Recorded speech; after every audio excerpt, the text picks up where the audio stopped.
Hello everybody, myself Dr. Ashok Kumar Pisurapur, Associate Professor, Department of Studies in Education and Deputy Registrar Evaluation, Karnataka State Akkamadevi Women's University, Vijaypura. You can watch education related videos at my YouTube channel Dr. Ashok Kumar Pisurapur. Today we shall discuss about education in the Vedic period. Oldest system of our educational pattern was evolved in the Vedic period, where education was kept free from the control of state. Reason being, the public education was not deemed to be the business of the state in those days. There neither constraint nor taxation for the education purposes. Education was more or less governed by the religious doctrines. Then coming to the aims of Vedic education system. The first point, the aim of Vedic education was to realize the supreme and achieve supreme consciousness, means Brahman. Second one, inclusion of a spirit of pity and righteousness was the aim of education. The third one, preservation and spread of ancient culture was one of the aims of ancient educational system. Fourth one, the chief aim was to unfold the spiritual and moral powers of the individual during Vedic period. So please keep in mind, unfold the spiritual and moral powers of the individual is very important, and supreme consciousness Brahman is a very these are very important terms to be remembered. Fifth point, the objectives of the education were perfection of the physical, mental and intellectual personality of the student. So here, perfection of physical, mental and intellectual personality. So these are very important. So which are those? Physical, mental, intellectual. So physically, mentally, intellectually, a person should be fit. And sixth one, formation of good and moral character was also another aim of Vedic education. So which is that? Good and moral character. So please underline good and moral character. Seventh one, inculcation of social and civic duties was one of the aims of Vedic period, which was necessary for a better future life. Eighth one, for the development of vocational efficiency, healthy, positive attitude and dignity of labor were fostered in pupils during Vedic period. So please keep in mind, vocational efficiency was the most and important one of the aspect of Vedic education system. Now coming to the special features of the system. Upanayana. The system of education which was prevalent was altogether different from the present system of education. Student life in Vedic education began with Upanayana, when the student goes to his chosen teacher called Acharya. Please keep in mind, his chosen teacher called Acharya. After the ceremony of Upanayana, the pupil emerges as a Dvija or twice born. This Upanayana ceremony unfolds his mind and soul.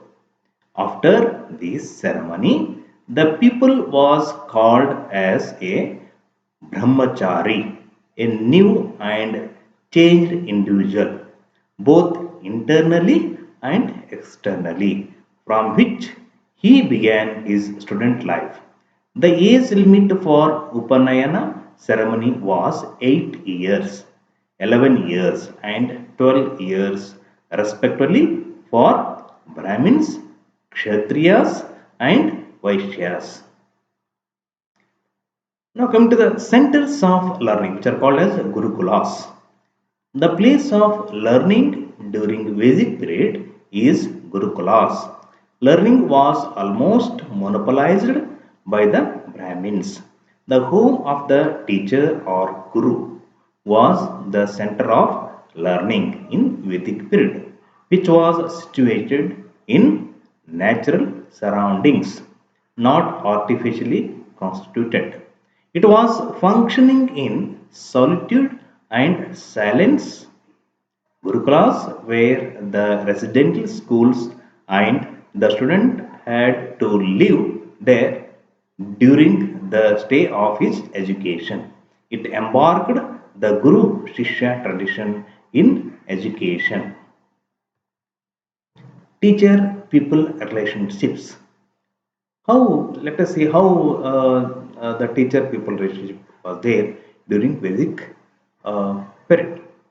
During Vedic period, beginning for sustained life was not considered bad, and it was the duty of student to feed himself and his teacher. The base of such a practice was to make one realize that education and capability to earn livelihood was made possible for him by sympathy and cooperation of society so that he could not turn his face away from it. It was compulsory and unavoidable practice for all students so as to make them tolerant. This system is called as alms system. Please underline. This system is called as alms system. The teacher-pupil relationship was very cordial and just like father-son relationship during Vedic period. Now come to the curriculum and approaches. What are the methods adopted to teach? The curriculum during Vedic period was dominated by the study of the Vedas and Vedic literature, spiritual and moral lessons. The other subjects of teachings were philosophy, grammar, language, literature, astrology and logic. Physical education was also included in the curriculum. Students had to learn riding, archery, wrestling, hunting, jumping, dancing, etc.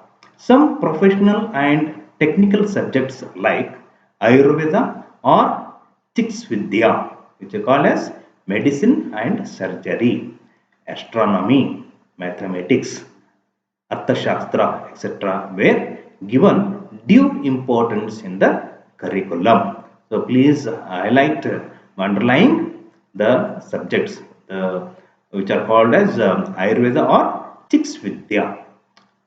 In turn, those are nomenclature as medicine and surgery, astronomy, mathematics, Arthashastra, etc. Now come to the approaches and methods of teaching. There were mainly three steps of learning according to Vedic system. Sravana, the first step, meant listening towards the text as uttered by the teacher. By this method of education, knowledge was conjured and transmitted to the oncoming generation. The second step was manana, that is, to internalize or to assimilate what was given to the people. It is a process of deliberation and reflection on the topic. The third step was nidhi vyasana, which is called as meditation, by which truth is realized and attained. It was considered indispensable for the realization of the supreme reality. The ancient system of teaching was listening, which is called as Sruti. Perception was the direct method of learning.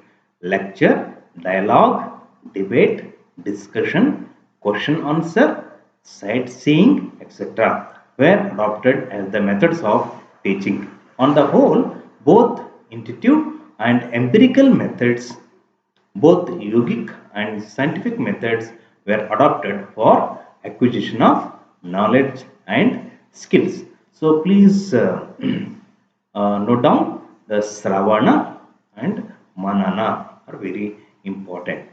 So perception was the direct method of learning. That's what the main highlight of the Vedic education system.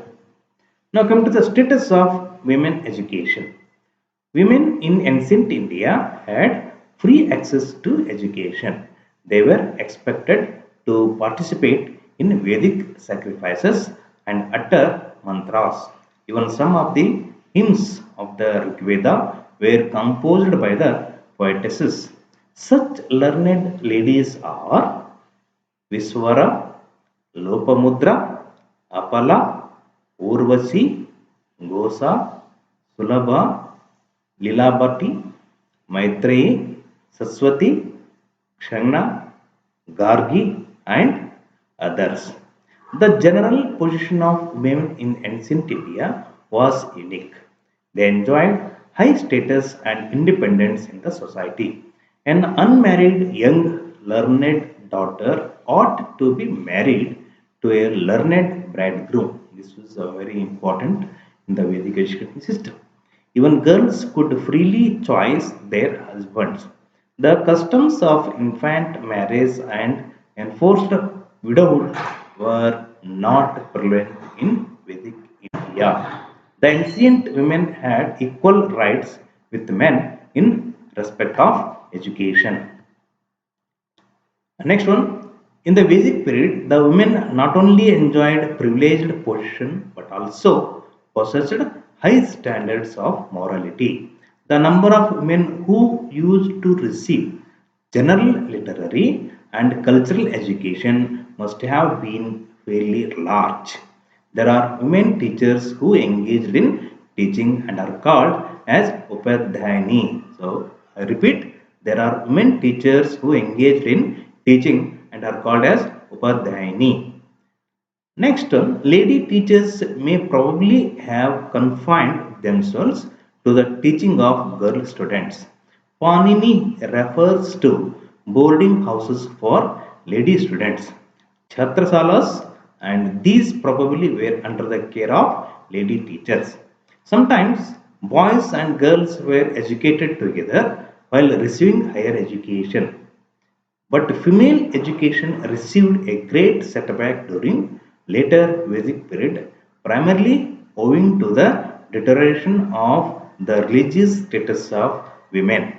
In later Vedic period, Upanayana began to be gradually prohibited and they declared unfit to recite Vedic mantras and perform Vedic sacrifices. Manu opined that a woman must never be independent. Now coming to the discipline. The relationship between the teacher and the pupil during the Vedic period was personal, intimate, and cordial. The pupil had no financial relations with the teacher. His relation with the teacher was social and spiritual. The profession of a teacher in the Vedic period had a very high code of honor. The wife was a partner of the husband in all religious and social ceremonies. Students were very obedient to every command and wish of the teacher. Now coming to the closing ceremony, means the end of the education attainment in the Vedic period. The closing ceremony is also known as Snana ritual. Samvartana generally means graduation. Literally, it means the returning home of the student.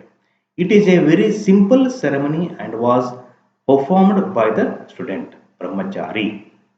So here student used to call as Brahmachari. At the end of his studentship, Brahmacharya period, it marks the termination or close of the education course. That is, when the education of the student was over, there was no definite age for this ritual.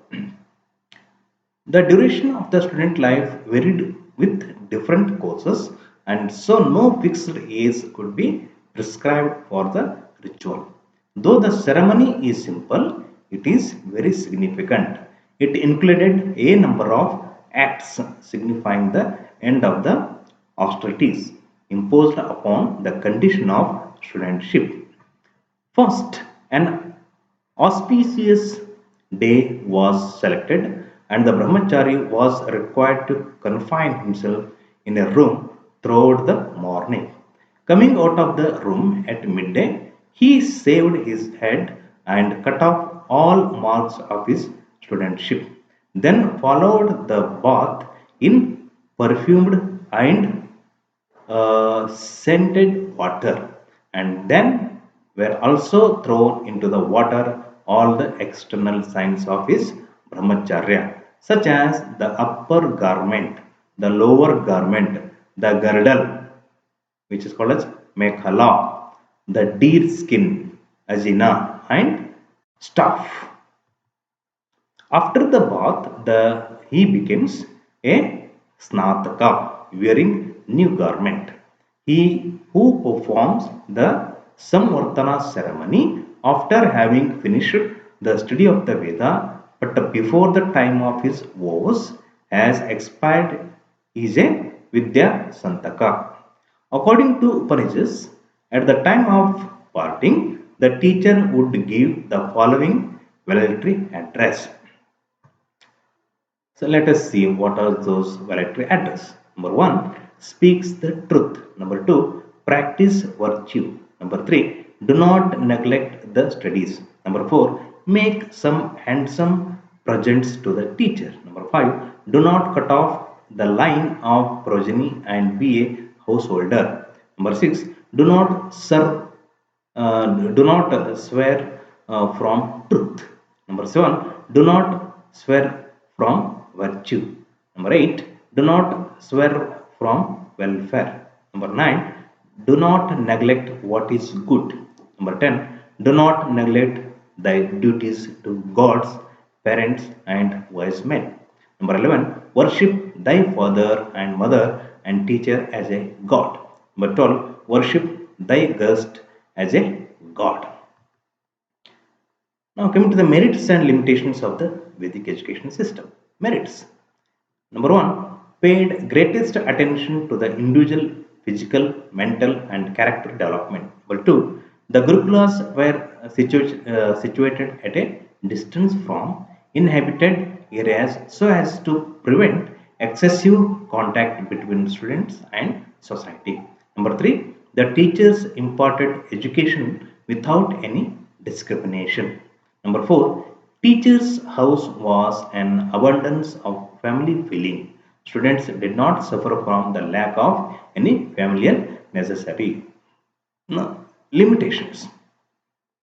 What are the limitations of Vedic education system? Number one, the teaching was imparted by a single teacher or his cohorts. Number two, knowledge sharing across different disciplines to further augment knowledge on disciplines were lacking. It did not, number three, it did not encourage self expression of students. Number four, discipline was very strict. Number five, unquestioning obedience of the teacher was expected. Now, let us see relevancy of the system to contemporary education. Vedic education is the core foundation of India's culture and rich heritage. Discipline is the main important core element to maintain the discipline in the modern educational institutes and to create cordial relation between teacher and student. The formulation of character by proper development of the moral feeling was main aim of basic education. Therefore, the direct aim of all education, whether literary or professional, should be to make the student fit to become a useful member of the society. The aims and ideals of basic education were to promote simultaneous and harmonious development. Men are social beings Vedic education not only emphasized social duties but also promoted social happiness.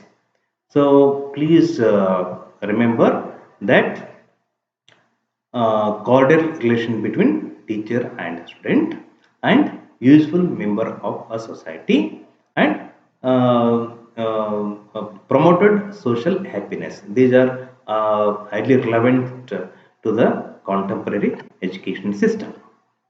And don't forget to subscribe my channel. Thank you very much. So be positive and be protect yourself by wearing the mask and maintain the social distance. So thank you, thank you, thank you, and all.